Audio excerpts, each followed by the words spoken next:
Assalamualaikum warahmatullahi wabarakatuh.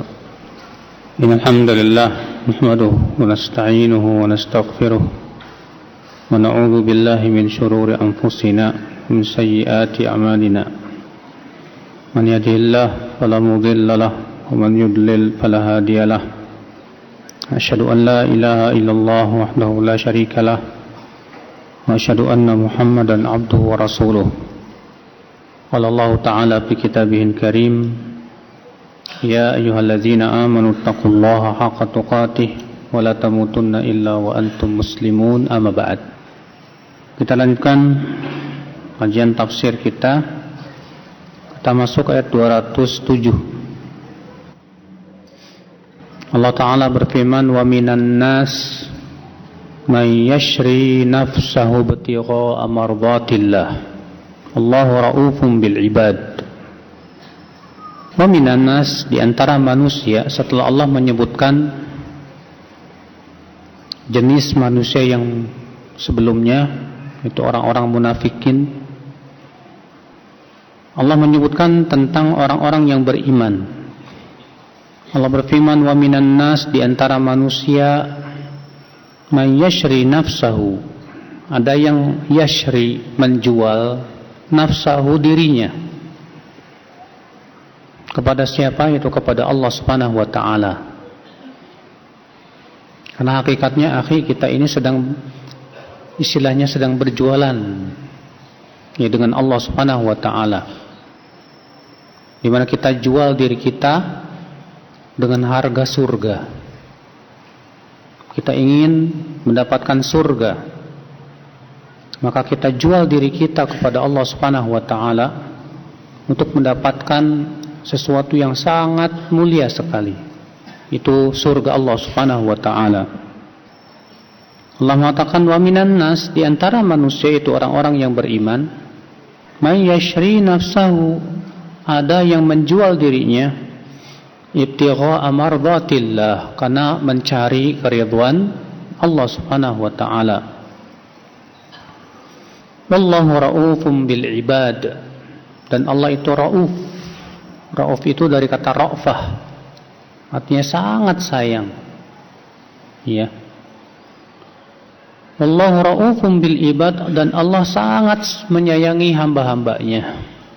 Itu hamba-hambanya yang beriman, yang senantiasa ia berusaha untuk mendekatkan dirinya kepada Allah Subhanahu wa ta'ala. Dari ayat ini, kata Syekh Utsaimin, kita ambil faidah minha, di antara keutamaan faidah ayat ini, fadlu man ba'a nafsahu lillah, keutamaan orang yang menjual dirinya kepada Allah. Dia jual dirinya, maksudnya dia jadikan dirinya untuk menaati Allah saja, tidak menaati, tidak mempertuhankan selain Allah, dijadikan dirinya untuk Allah saja. Ya, dia sudah menjual dirinya kepada Allah Subhanahu wa ta'ala. Faminha al-isyarah ila ikhlasin niyyah. Faedah selanjutnya, ayat ini mengisyaratkan tentang pentingnya keikhlasan. Karena Allah mengatakan dalam ayat itu, ibtigha'a mardatillah, dia mencari, mengharapkan keridhaan Allah Subhanahu wa ta'ala. Karena memang itu yang dicari oleh setiap mukmin. Bagi seorang mukmin, keridhaan Allah itu segala-galanya, Pak. Keridhaan manusia itu nanti. Bagi dia, ya, yang penting Allah ridha kepada dirinya. Manusia ridha atau enggak ridha, itu enggak penting. Karena keridhaan manusia tidak menjamin ia masuk surga. Tapi keridhaan Allah itu yang terbesar di hatinya.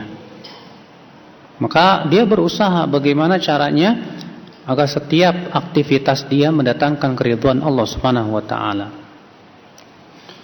Wa minha, faedah selanjutnya, al-isbatu ridha lillah, penetapan sifat ridha untuk Allah, di mana ia adalah merupakan sifat yang hakiki. Allah disifati dengan sifat ridha.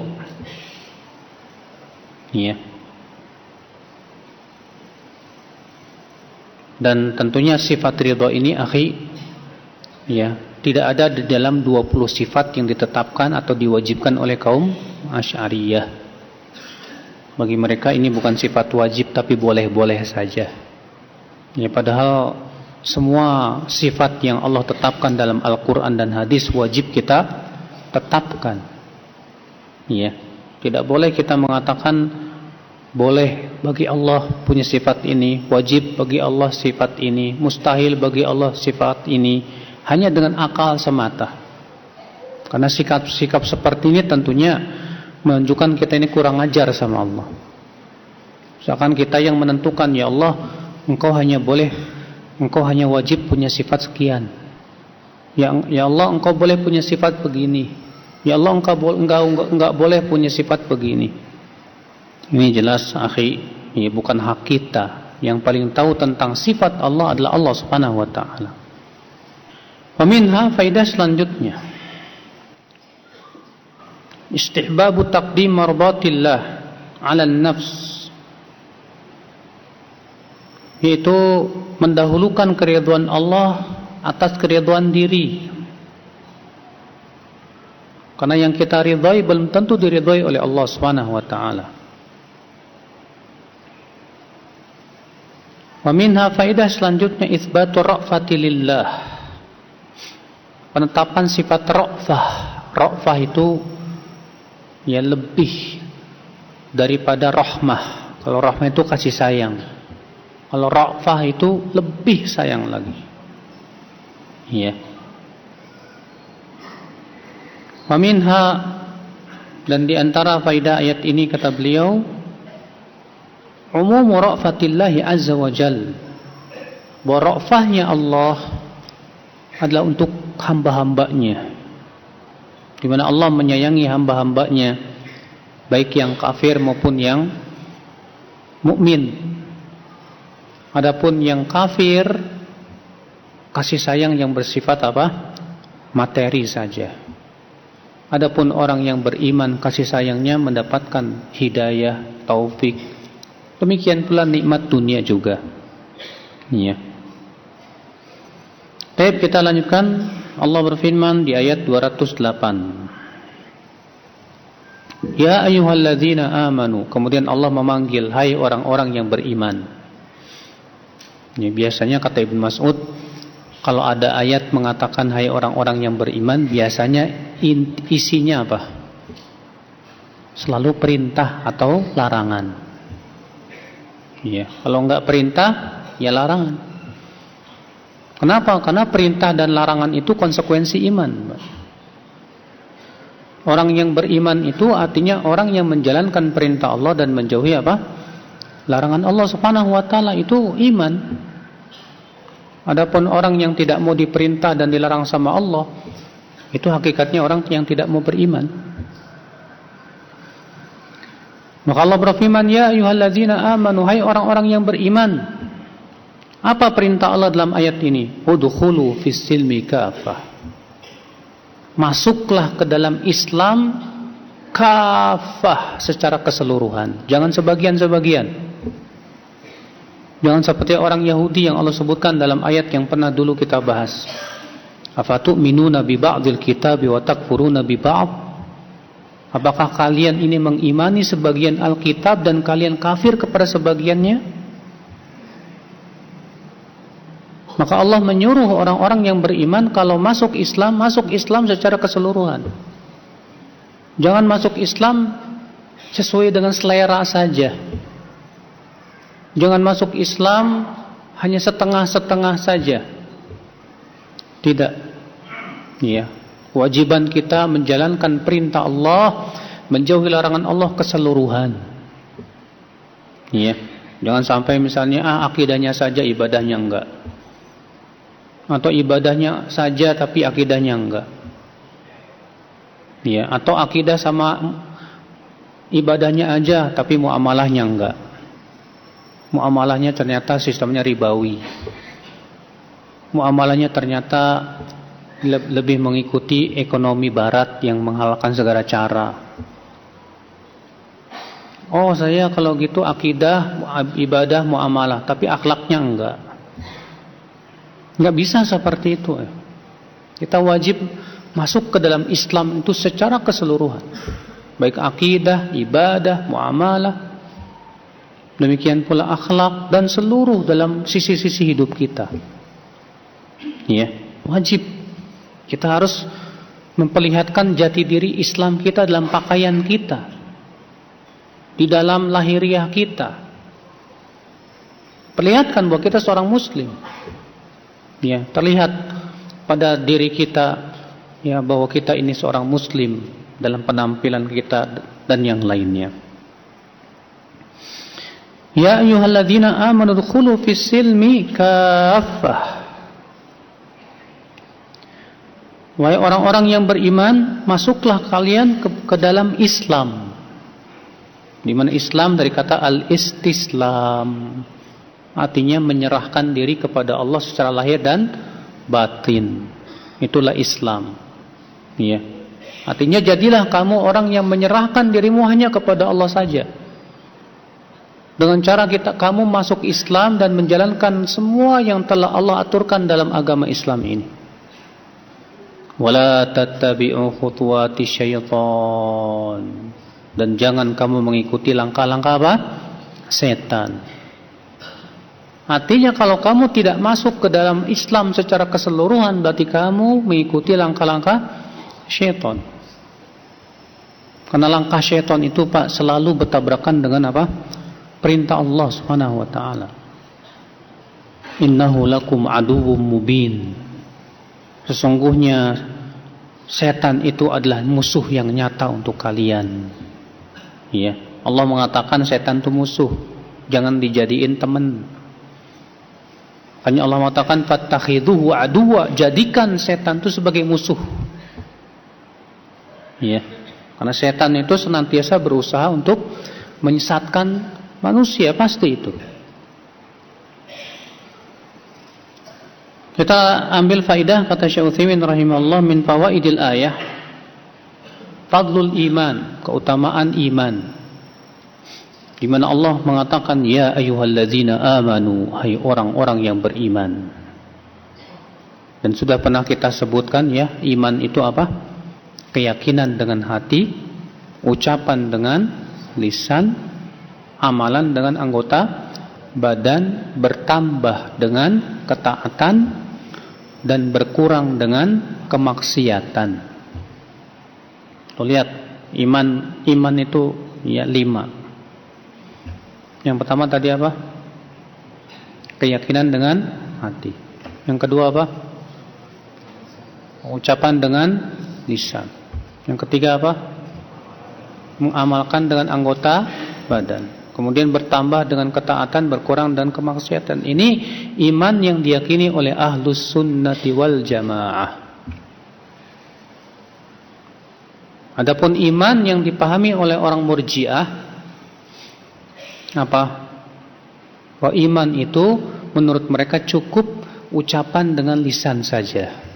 Sebagian mengatakan orang-orang murjiah iman itu cukup keyakinan dengan hati saja.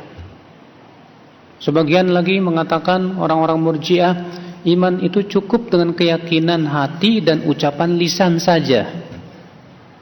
Adapun amal, seluruh murjiah sepakat bahwa amal tidak termasuk iman. Bahwa amal tidak mempengaruhi iman. Sehingga konsekuensinya menurut murjiah bahwa kekafiran, kemaksiatan sama sekali tidak mempengaruhi keimanan. Ahlussunnah wal jamaah punya keyakinan bahwa kemaksiatan mempengaruhi iman. Ketaatan pun juga mempengaruhi apa? Iman. Makanya penting ditambahkan bahwa iman bertambah dengan ketaatan, berkurang dengan kemaksiatan.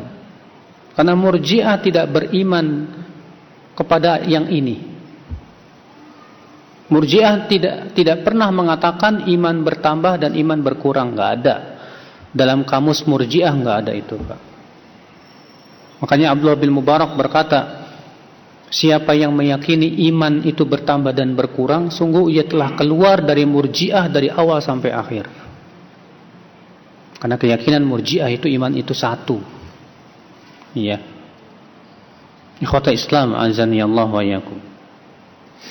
Faedah yang kedua, wa minha annal iman muqtadin limtithalil amr. Bahwasanya konsekuensi iman adalah melaksanakan perintah Allah. Kalau orang tidak mau melaksanakan perintah Allah, berarti keimanannya tidak sempurna. Siapapun orang yang menyatakan saya beriman kepada Allah, dia harus siap diperintah oleh Allah. Dia harus siap dilarang oleh Allah. Karena itulah makna Islam. Islam itu artinya istislam, yaitu apa? Menyerahkan diri kita kepada Allah. Kita serahkan kepada Allah, kita siap diperintah dan dilarang oleh Allah Subhanahu wa taala. Ya. Dan subhanallah, akhi, ternyata banyak orang lebih ridho diatur oleh nenek moyang daripada oleh Allah. Dia sangat bangga dengan keyakinan nenek moyangnya, tapi dia tidak mau menaati perintah Allah, pencipta nenek moyangnya. Aneh, ya, sangat aneh sekali. Padahal yang menciptakan dia Allah, yang memberikan rezeki dia siapa? Allah Subhanahu wa taala. Ya. Padahal nenek moyang dia nanti di hari kiamat akan berlepas dari dia. Sebagaimana Allah mengatakan, ittabara'al ladzina tubi'u minal ladzina taba'u wa ra'aul 'adzab wa taqatta'at bihimul asbab. Ingatlah nanti di hari kiamat itu, ya, orang-orang yang diikuti akan berlepas diri dari orang-orang yang mengikuti. Ya. Wa minha faidah selanjutnya, wujubu tatbiqi syar'i jumlatan wa tafsilan. Wajibnya melaksanakan ya perintah Allah yang merupakan syariatnya, baik secara global maupun secara terperinci. Semua perintah Allah yang besar maupun yang kecil harus kita laksanakan. Jangan kita laksanakan yang besar-besarnya aja, yang kecil-kecilnya enggak. Ya. Semua harus kita laksanakan, baik sesuai dengan hawa nafsu maupun tidak sesuai dengan hawa nafsu, baik menguntungkan maupun tidak menguntungkan dunianya. Karena menaati Allah pasti sebetulnya menguntungkan, pasti itu. Ya. Akan tetapi terkadang perintah dan larangan Allah tidak sesuai dengan keinginan dan seleranya. Wa minha annal insan wa minha tahrimu ittiba' khutuwati syaitan. Faedah selanjutnya itu haramnya mengikuti langkah-langkah syaitan. Lihat akhi, Allah menyebutkan langkah setan itu dengan bentuk jamak. Wala tattabi'u khutuwati syaitan, jangan kamu ikuti langkah-langkah setan.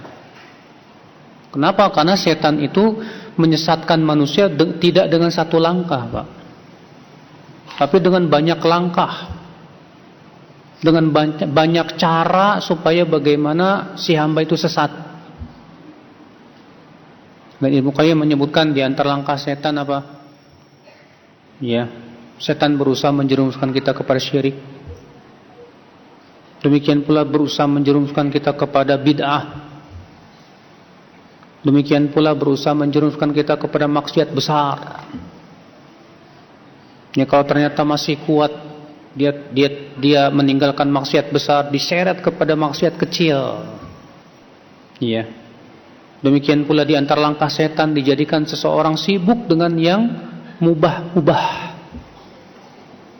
Sibuk, ya, dengan media sosial.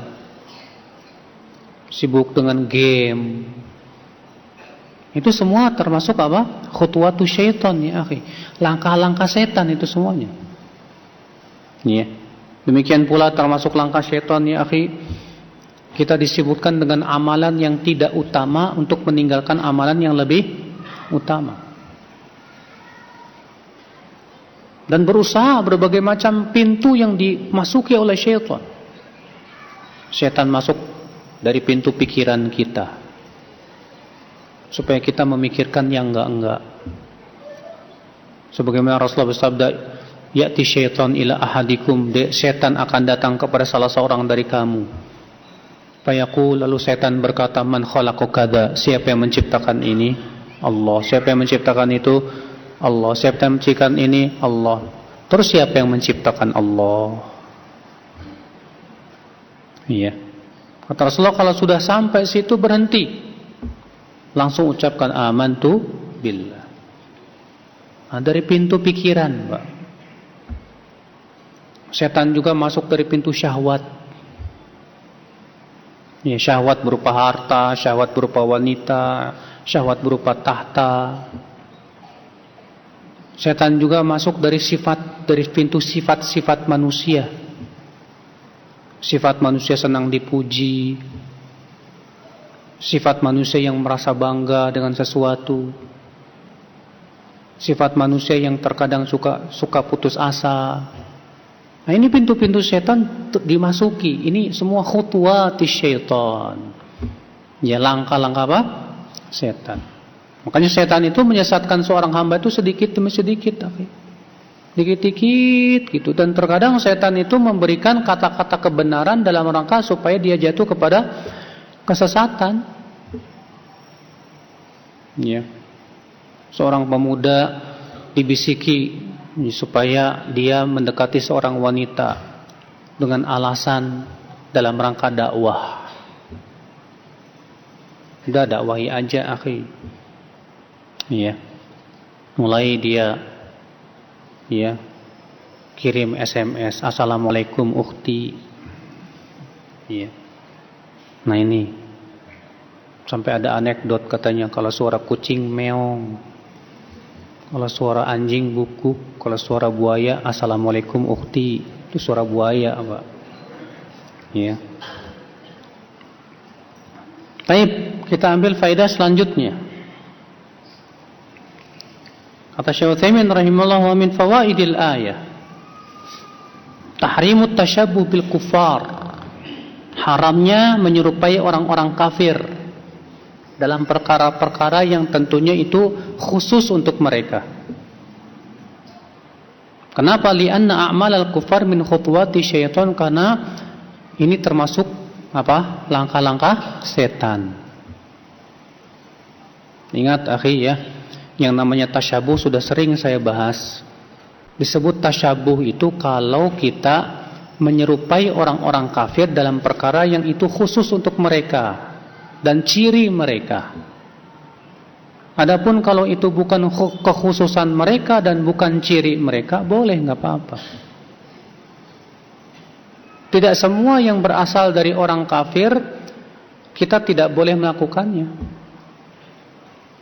Contoh saja sepak bola, siapa yang buat, Pak? Ya, pingpong, ya, volleyball, futsal, apalagi, ya, itu olahraga yang kita lakukan di zaman sekarang kan rata-rata asalnya dari siapa? Dari mereka orang kafir. Apakah hanya karena itu dari orang kafir kemudian kita katakan bahwa hukumnya haram? Tidak. Kok bisa begitu? Iya. Karena para ulama memberikan kaidah kepada kita bahwa larangan tasyabuh itu kalau itu ciri mereka. Disebut ciri itu kapan? Kalau mereka melakukan perbuatan tersebut secara sering dan menjadi ciri mereka. Adapun kalau mereka melakukan sekali dua kali, setelah itu ditinggalkan, ya bukan ciri namanya. Atau misalnya mereka melakukan, kaum muslimin juga melakukan, sehingga bukan lagi ciri khusus mereka, boleh, nggak apa-apa. Iya, nggak masalah seperti itu. Itu tidak disebut dengan tasyabuh. Orang kafir pakai jam tangan, kita pakai jam tangan. Ya, di zaman sekarang berapa banyak ya teknologi-teknologi yang merupakan buatan orang kafir. Apakah kalau kita menggunakannya kemudian kita disebut tasyabuh? Ya tidak. Di HP, pesawat, mobil, emang siapa yang buat itu? Iya. Maka apakah itu disebut tasyabuh? Ya tidak. Sekali lagi, tasyabuh itu kalau itu menjadi ciri mereka dan syiar mereka. Adapun kalau itu bukan syiar mereka dan bukan ciri mereka, boleh kita melakukannya dan tidak termasuk apa? Tasyabbuh. Minha faidah selanjutnya, syiddatu adawati syaitan li bani Adam. Bahwa setan itu sangat memusuhi anak Adam. Makanya Allah mensifati setan itu, innahu lakum aduwwum mubin. Sesungguhnya setan itu musuh yang nyata untuk kalian. Iblis la'anahullah, yang merupakan mbahnya para setan, sudah bersumpah untuk menyesatkan seluruh manusia. Allah berfirman menyebutkan tentang perkataan iblis, fabima aghwaytani la'aqudanna lahum siratakal mustaqim. Karena engkau telah menyesatkan aku akan halang-halangi hamba-hambamu dari jalanmu yang lurus, ya Allah. Iblis sudah bersumpah, Pak, bahwa dia akan menghalang-halangi kita. Jadi kalau antum sudah hijrah, antum sudah mau beriman, antum jangan menyangka enggak diganggu setan lah, wallah. Justru godaan setan kepada kita semakin besar. Semakin kita ingin kembali kepada Allah, godaan setan semakin berat. Makanya kita sangat disyariatkan, Pak, untuk berjihad melawan setan. Makanya Ibnu Qayyim rahimahullah ketika menyebutkan 4 martabat jihad, beliau menyebutkan 4 martabat. Yang pertama, jihad melawan diri sendiri. Yang kedua, jihad melawan apa? Setan. Bagaimana cara jihad melawan setan? Kata Al-Hafidz Ibnu Hajar dalam Fathul Bari, yaitu dengan cara mempelajari langkah-langkah setan. Berarti mempelajari langkah-langkah setan hukumnya wajib tidak? Wajib. Pelajari langkah-langkah setan itu apa saja. Apa yang merupakan pintu-pintu setan? Bagaimana setan menggoda kita? Lihat, Allah menceritakan bagaimana iblis berhasil menjadikan Nabi Adam memakan buah yang diharamkan oleh Allah Subhanahu wa taala. Dan Allah menyebutkan itu karena ingin supaya itu diambil pelajarannya, Pak. Iblis ketika menggoda Nabi Adam itu pinter dia. Dia memutarbalikan buah yang harusnya dilarang dimakan, tapi kemudian dihias-hiaskan. Bahkan iblis mengatakan, justru hai Adam, kamu kalau makan buah ini kamu kekal di surga. Sampai kemudian iblis menamai buah itu sebagai buah kekekalan, syajaratul khuldi. Pohon apa? Khuldi. Jadi yang menamai pohon tersebut dengan pohon khuldi siapa? Iblis. Allah berfirman yang menghikayatkan perkataan iblis, ala adulluka ala syajaratil khuldi wa mulkin la yabla. Hai Adam, maukah aku tunjukkan kamu kepada pohon kekekalan? Tuh. Iya. Dan iblis mengatakan, kamu makan pohon ini kamu kekal, hai Adam. Justru kalau kamu tidak makan pohon ini, kamu tidak akan kekal di surga. Iya. Bagaimana iblis memutarbalikan fakta. Ya, seperti halnya di zaman sekarang, berapa banyak fakta diputarbalikan. Ya, menipu banyak manusia, sehingga akhirnya kebenaran terlihat apa? Kebatilan. Kebatilan terlihat apa? Kebenaran. Na'udzubillah. Wa minha faedah selanjutnya, annahu la yumkin an ya'murana syaitan bi khairin abadan. Bahwa yang namanya setan selama-lamanya tidak akan menyuruh kepada kebaikan. Gak mungkin setan menyuruh kepada kebaikan. Kalaupun dia menyuruh kepada kebaikan, pasti ada tujuan supaya kita jatuh kepada kesesatan. Biasanya begitu. Iya. Minha qarnul hukmi bi'illatihi. Di antara faedah yang bisa kita petik dari ayat tersebut, kata Syekh Utsaimin rahimahullah, Allah menyebutkan alasan Ya, kenapa dilarang mengikuti langkah-langkah setan? Apa alasannya? Karena setan itu musuh buat kalian. Berarti penting, Pak, untuk memahami kenapa Allah memerintahkan begini, kenapa Allah melarang begini. Apa alasannya apa? Karena tidak mungkin Allah memerintahkan tanpa alasan. Dan tidak mungkin Allah melarang tanpa alasan. Alasan perintah, alasan larangan ini dalam ilmu usul fikih yang disebut dengan illat. Juga ada yang disebut dengan hikmah. Kenapa sih Allah melarang minum arak? Oh, ternyata illatnya, alasannya karena memabukkan. Nah, dengan cara kita mengetahui illatnya itulah kita bisa mengetahui hukum yang sama yang lainnya. Berarti semua yang memabukkan itu hukumnya apa? Sama dengan arak. Iya. Baik, kita lanjutkan ayat selanjutnya, ayat 209. Allah Ta'ala berfirman, A'udzu billahi minasyaitonir rajim. Fa in zalaltum min ba'di ma ja'atkumul bayyinat. Apabila kalian menyimpang min ba'di, setelah ma ja'atkumul bayyinat, telah datang kepada kalian keterangan, fa'lamu annallaha azizun hakim, maka ketahui oleh kalian bahwa Allah itu aziz, maha perkasa.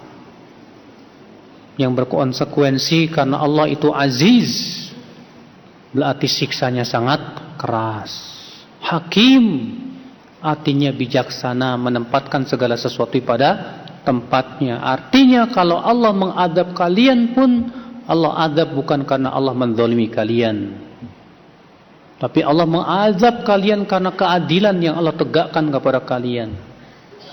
Karena masalahnya kalian ini sudah tahu kebenaran, tapi kalian menyimpang dari kebenaran. Maka Allah pun azab kalian sesuai dengan balasan yang setimpal dengan kalian. Maka di sini Allah menutup dengan dua nama. Yang pertama apa? Aziz. Di mana aziz konsekuensinya apa? Bahwa Allah siksanya keras. Yang kedua apa? Hakim. Hakim mempunyai makna apa?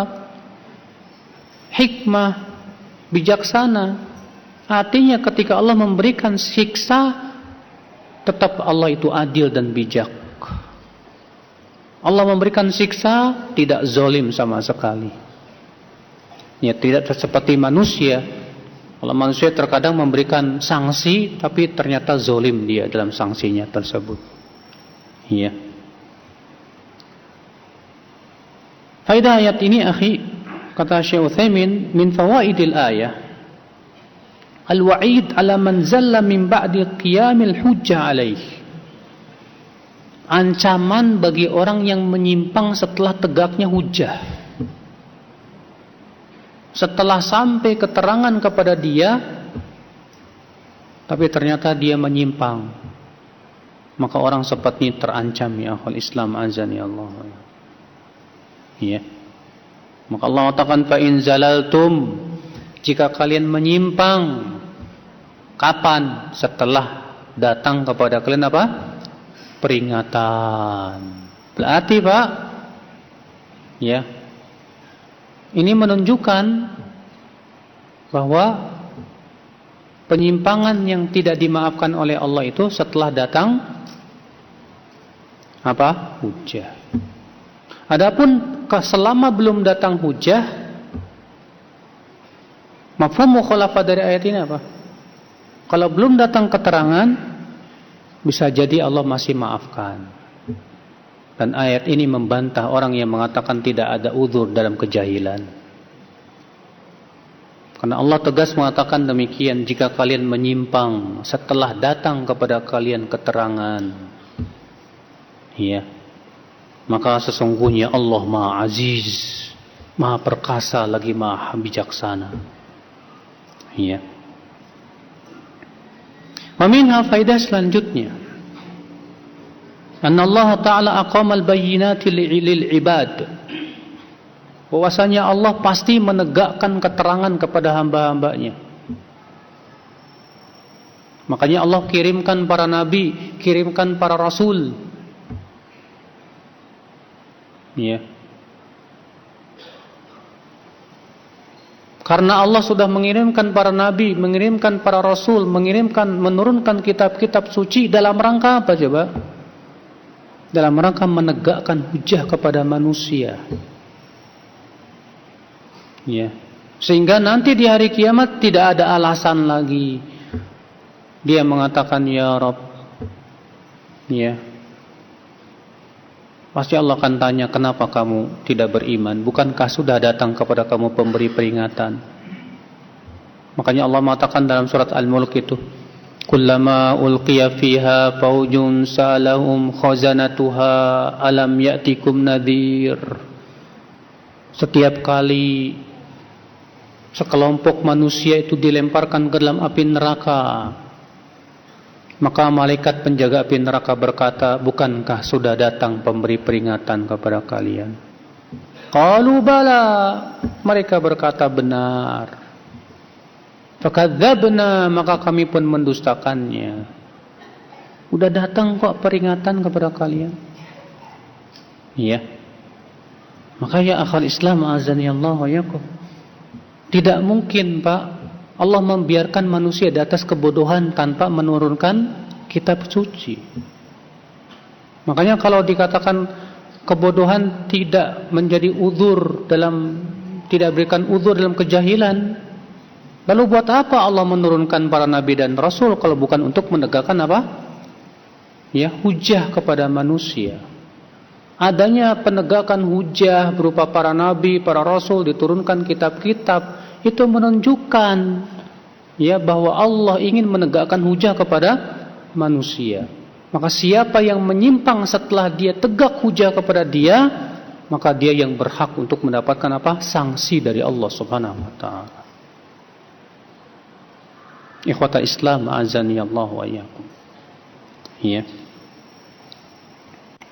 Wa minha, faedah selanjutnya, annahu la taqumul hujjah 'alal insan wa la yastahiqqul 'uquba illa ba'da qiyamil bayyinah. Bahwasanya hujjah tidak tegak kepada manusia dan tidak berhak mendapatkan sanksi dari Allah kecuali setelah jelas kepada mereka tentang hujjah tersebut. Kenapa? Karena Allah menyebutkan di situ dengan apa? Mimba dima ja'atkumul bayyinat. Apa sih bayyinat itu, Pak? Bayyinat itu dari sesuatu, dari kata bayyin, yang artinya apa? Jelas. Sehingga ini menjadi madhab jumhur ulama yang mengatakan, ya, kalau sampai kepada dia Al-Quran tapi belum jelas maknanya buat dia, maka tetap belum disebut tegak hujah. Disebut tegak hujah itu kalau sudah jelas maknanya kepada dia. Sebatas sampainya Al-Quran kepada kita belum disebut tegak hujah, Pak. Kalau ternyata yang nafsirinnya yang enggak. Terkadang di masyarakat, Pak, mereka enggak paham, enggak mungkin lah orang awam disuruh memahami Al-Quran sendiri dengan akal, mereka enggak mungkin.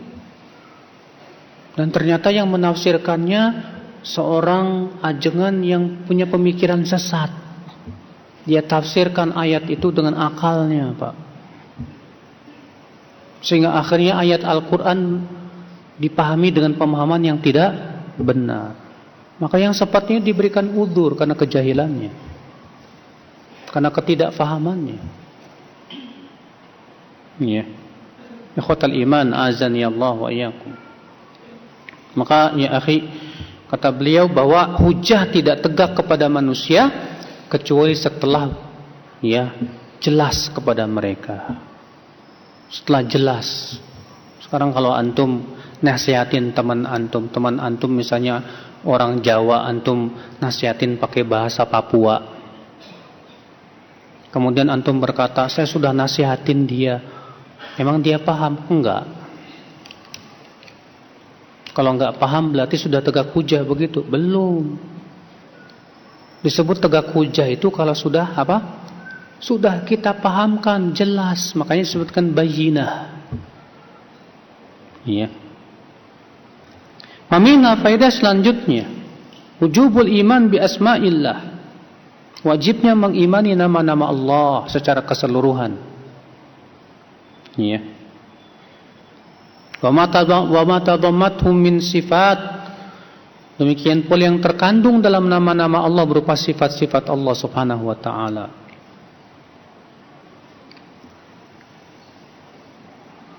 Minha faedah selanjutnya, isbatu ismaini min asma'illah. Penetapan dua nama Allah, yaitu Al-Aziz. Al-Aziz dari kata izzah, Al-Hakim dari kata hikmah dan hukum. Ya. Kemudian kita lanjutkan ayat 210. Allah Ta'ala berfirman, hal yanzuruna ayyantadhirun. Apakah yang mereka tunggu? Ya. Illa ayyatiyahumullah, kecuali datangnya Allah.